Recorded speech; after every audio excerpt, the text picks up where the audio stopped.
als für uns dann feststand, dass wir leider nicht im Geburtshaus bleiben können, sondern hoch müssen ins Krankenhaus, das war für mich dann erstmal ein Schock.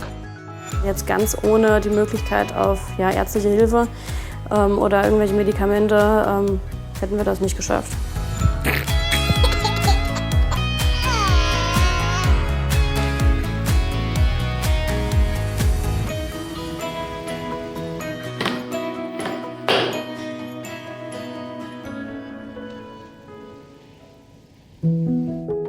Ja, das ist Kai Wilhelm.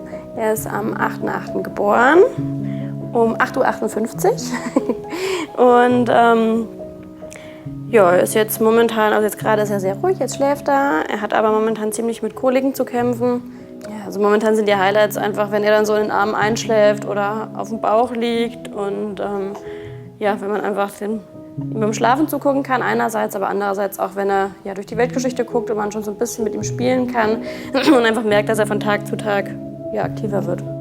Es ist halt schon echt cool, wenn er auch wirklich vom Kopf her voll da ist und dich auch anguckt und vielleicht mal so ein bisschen Mimik und Gestik mit dir hat. Und ist schon ein schönes Gefühl einfach.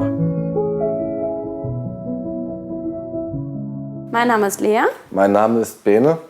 Und das ist der kleine Karl, der ist jetzt heute 4 Wochen alt. Und wir betreiben in Dautphetal-Herzhausen einen Pferdeaktivstall und eine Alpakazucht.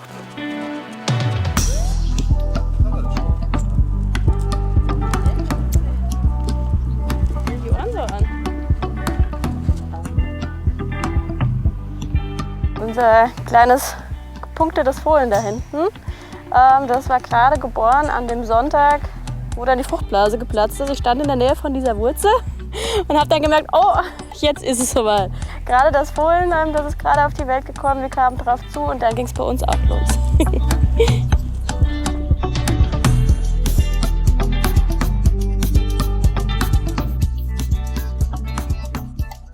Ja, scheinbar haben da die Muttergefühle voll durchgeschlagen, dass das kleine Fohlen da lag. Gegen 14 Uhr ging es dann langsam los mit den Wehen und dann sind wir gegen 18 Uhr ungefähr ins Geburtshaus gefahren. Da wurde ich dann erstmal untersucht und da war der Muttermund gerade bei einem Zentimeter. Dann wurden wir noch mal rausgeschickt, sollten noch ein bisschen spazieren gehen. Und nach einer Stunde sind wir dann wieder im Geburtshaus angekommen. Und dann haben wir uns aber mit der Hebamme dann dort darauf geeinigt, dass wir nur nach Hause fahren. Bis es halt wirklich so schlimm war, dass wir gesagt haben, so jetzt ist aber höchste Eisenbahn. Dann konnte ich auch nicht mehr sitzen im Auto, sondern lag so quer auf der Rückbank. Und dann kamen wir dann im Geburtshaus an. Dann bin ich da rumgeturnt, in die Wanne rein, wieder raus, verschiedene Übungen gemacht. Und es hat sich aber da nichts getan, sodass wir dann uns dazu entschieden haben, dass wir dann doch hoch ins Krankenhaus gehen, weil die Schmerzen dann irgendwann so krass waren, dass wir gesagt haben, es geht halt einfach nicht mehr. Es waren sehr lange Stunden für mich, weil ich einfach nicht helfen konnte und eigentlich nur zugucken konnte, wie sie Schmerzen hatte. Ja, als für uns dann feststand, dass wir leider nicht im Geburtshaus bleiben können, sondern hoch müssen ins Krankenhaus, das war für mich dann erstmal ein Schock. Da habe ich dann eine PDA bekommen und dann gingen auch die Herztöne von ihm langsam runter und dann haben wir uns dann dazu entschieden, dass wir einen Kaiserschnitt dann durchführen. Es war teilweise schon etwas unangenehm, weil man halt wirklich mitbekommen hat, was machen die Ärzte da so. Es hat zwar nicht wehgetan, aber es war schon so ein Rucken und Zuppeln. Jetzt ganz ohne die Möglichkeit auf ärztliche Hilfe oder irgendwelche Medikamente hätten wir das nicht geschafft. Ja, aber es war halt echt schön, als der Kleine dann da war. Als der Kleine dann wirklich aus dem Bauch rausgehoben worden ist, war das schon eine sehr große Erleichterung, weil wir dann auch wussten, dass die Schmerzen für sie vorbei sind, dass es dem Kleinen gut geht. War schon schön, wenn der Knirps dann doch so gesund schreiend auf dem Arm ist. Uns ist halt komplett fertig, dieser kleine Mensch. Auch die Fingernägel und sowas, das finde ich voll faszinierend. Es ist halt was anderes, so im Vorhinein darüber zu reden, als wenn es dann wirklich doch so ist. Weil wie man gesehen hat, wie sie gelitten hat, wirklich, da steht man selbst wirklich kurz vor den Tränen. Und ist nicht ganz so schön. Wünscht man eigentlich niemanden. Hi. Na, was ist denn da los? Hat ein bisschen Bauchschmerzen. Oh je. Dann würde ich ihn heute wiegen. Mhm. Du wolltest ihn baden? Genau. Badest du oder bade ich? Wäre ganz schön, wenn du heute noch mal badest, dann kann ich noch mal gucken. Okay, dann machen wir das so. Ja, super. Dann wird er gewickelt, dann guckt sie sich das Bäuchelchen an, den Bauchnabel. Am Anfang war ja erstmal die Nabelklemme dran, dann hat sie das immer desinfiziert und sauber gemacht und mir da dann Tipps gegeben.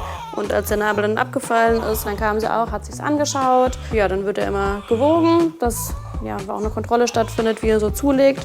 Das macht er inzwischen auch ganz schön. Und dann ja, sind halt verschiedene Sachen, wie jetzt zum Beispiel heute das Baden. Dass man einfach da so eine Hilfestellung bekommt, wie man da vorgeht im Prinzip. Ja, ist total schön, wenn man sieht, wie entspannt er ist und wie er das genießt. Vor allem, nachdem er ja gerade so geweint hat. Ja. Das findet er jetzt ja ganz toll. Das ist für mich super wichtig, eine Hebamme an der Seite zu haben, an die ich mich mit Fragen wenden kann, weil es ja für uns auch das erste Kind ist und da ist erstmal alles neu und da sind einfach viele Unsicherheiten da. Es ist halt schon wichtig, dass man da, ich sag mal, einen Profi an der Seite hat, genau, wo man halt auch mit so ganz, ich sag mal, alltäglichen Dingen wie jetzt das Baden, wie macht man das, sich dran wenden kann oder auch wenn Probleme da sind, wie zum Beispiel, wenn der Kleine Bauchschmerzen hat und man einfach nicht weiß, was man machen kann, um ihn zu beruhigen. Man fühlt sich halt einfach so hilflos, wenn er Bauchschmerzen hat. Wenn man dann irgendwie alles probiert und einerseits weiß man, er ist auf jeden Fall satt und man hilft ihm oder versucht ihm zu helfen, dass man irgendwie im Fliegergriff hält nach unten oder die Beinchen massiert oder den Bauch massiert, die Beinchen nach oben drückt und ja, wenn man halt irgendwie alles tut und es tut halt echt, ja, es tut einem im Herzen weh, wenn man dann irgendwie daneben steht und dann irgendwann einfach nichts mehr machen kann. Ja, und umso schöner ist es, wenn es dann ist wie jetzt, dass er einfach mal schläft, kommt zur Ruhe, kann auch mal entspannen. Oder wenn er dann zwischendurch, ja, ich sag mal, seine wachen Phasen hat und man dann ja, ihn mal auf den Bauch legt und beobachten kann, wie er dann auch wieder schon in die Welt zieht und zum Beispiel mit dem Elefanten, der hier auch so schön sitzt und ja, interagiert und den total toll findet. Das ist halt dann umso schöner. Aber es ist halt echt hart, wenn man ja, einfach da steht und so nichts machen kann. Ja, man kann halt viel selbst über so Kollegen nachlesen, was es da für Möglichkeiten gibt. Es gibt auch vieles auf den sozialen Netzwerken, die da den einen oder anderen Tipp weitergeben.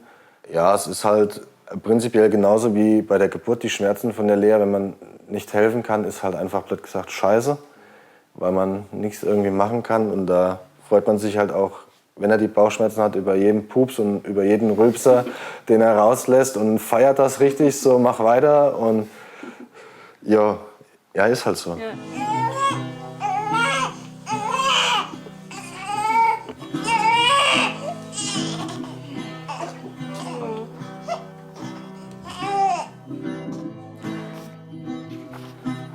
Wir könnten nächste Woche noch mal.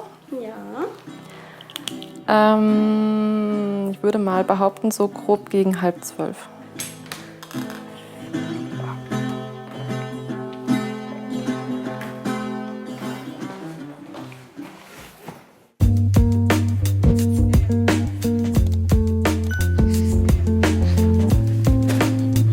Hast du die Mali schon gefüttert? Ja, Sehr gut. Was machst du noch? hab ich schon. Aufräumen. Aufräumen. Wollen wir mal hochgehen zu den Stuten nach den Fohlen gucken? Können wir? Gehen wir aber außen rum, oder? Das ist jetzt halt wirklich ein komplett neuer Tagesablauf. Wir müssen uns komplett anders strukturieren. Weil auch durch den Kaiserschnitt, den die Lea bekommen hat, ist nichts mehr mit Moins. Ich gehe mal mit dem Hund raus, ich gehe mal schnell zu den Pferden runter, ich mache mal dies, ich mache mal das, ich mache mal jenes. Also ich habe jetzt sehr viele Aufgabenbereiche, die sie vorher getätigt hat, mit übernommen. Also das heißt für mich morgens noch früher aufstehen, mit dem Hund erst mal raus, die Pferde noch machen, was ich halt sonst nicht gemacht habe, sondern sie. Abends spannt der Kleine einen dann doch recht ein, auch wenn er Hunger hat oder viel am Schreien ist, dann wird nochmal gestoppt mit dem Kochen oder mit dem Essen machen, dann wird vielleicht nochmal eher was bestellt als vorher. Dann übernehme ich mal den Kleinen, wenn sie duschen will und andersrum. Ist ja noch leicht chaotisch, das Ganze. Das ist natürlich eine große Umstellung für uns, aber wir sind da auf einem guten Weg. Und genau, es wird auf jeden Fall. Also ich habe es auf jeden Fall unterschätzt, gerade wenn er so Tage hat, wo er wirklich jede halbe Stunde dann trinken will. Und dann kommt man einfach zu gar nichts. Und dann fragt man sich eigentlich, wo die Zeit hin ist. Ja, es ist Wahnsinn, was sie eigentlich momentan bewältigt mit dem Kleinen. Also, dass sie das jetzt schon so lange wacker durchhält, muss man ihr halt auch mal lassen. Also sie arbeitet, blöd gesagt, genauso wie vorher auch, halt nur anders jetzt. Jetzt auch nicht unbedingt sagen, dass wir uns noch mal neu kennenlernen, aber halt vielleicht doch so ein bisschen anders. Das halt, weil es ist doch noch mal eine andere Verantwortung, so einen kleinen Menschen 24/7 zu betreuen, als, wird gesagt, 5 Stunden bei den Pferden rumzuspringen. Ein bisschen Heu hin und her zu tragen oder mal einen Futtersack. Also wenn wir einen Karl mitnehmen zu einem Alpakas, dann packe ich den meistens einfach in die Trage. Ja, in der Regel schläft er dann auch schnell ein. Und wir warten jetzt auf den Tag, an dem er dann auch realisiert, was um ihn herum passiert. Und dass er sich auch die Tiere einfach mal anschaut, schon mal. Ja, und einfach mehr Interaktion stattfindet. Momentan ist es in der Trage mehr so ein Kuscheln und zufrieden sein. Und dass er da drin halt seine Ruhe hat und auch gerne da drin schläft. Ja, es ist halt schön, dass man auch einfach zusammen rausgehen kann, auch mit dem Kurzen, auch wenn er jetzt selbst nicht laufen, krabbeln oder sonstiges kann, aber dass er einfach von Anfang an mit dabei ist. Und dass man nicht, blöd gesagt, irgendwie wohin legt, abgibt, fertig. Weil er gehört dazu. Ja, jetzt ist der kleine Mann 3 Monate alt. Die Bauchschmerzen werden langsam etwas weniger, werden aber dafür leider nahezu abgelöst von Zahnschmerzen. Man sieht zwar noch nichts, merkt aber ganz deutlich, dass es da im Mund auf jeden Fall etwas wehtut. Karl beißt in alles und nimmt irgendwie alles in den Mund und ist aber grundsätzlich total aufgewecktes, fröhliches Kerlchen. Und ja, wir sind super happy, jetzt einfach komplett zu sein.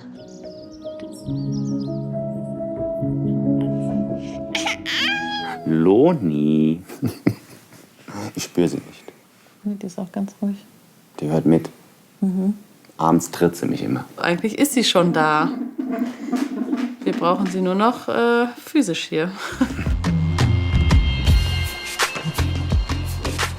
Ich kann schwanger sein nicht leiden.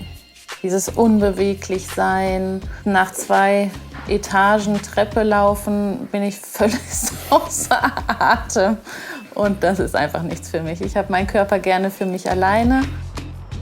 Dann diese ständige Übelkeit. Ich habe wirklich jetzt 9 Monate lang durch Übelkeit mit Erbrechen. Und schlimmer geht's immer, auf jeden Fall. Und es geht auch vielen viel schlimmer. Aber mir reicht das schon. Also ich kenne einige, seitdem ich das mal laut ausgesprochen habe, dann haben einige Frauen gesagt, ja, ich war auch nicht gerne schwanger. Ja, das darf man aber nicht laut sagen. Ich bin auch mega dankbar, dass mein Körper sowas kann, dass mein Körper ein kleines Menschlein sozusagen fertigstellen kann. Also so ist es nicht. Dass ich das irgendwie ganz schrecklich finde. Nur dieser Zustand der Schwangerschaft das ist einfach nicht so meins.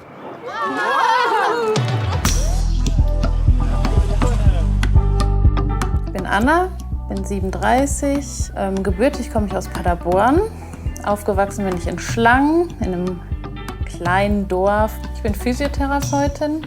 Und das wirklich mit Leib und Seele. Ich weiß, dass ich das gut kann und ich liebe es, den Menschen zu helfen. Universal Rollercoaster Flow.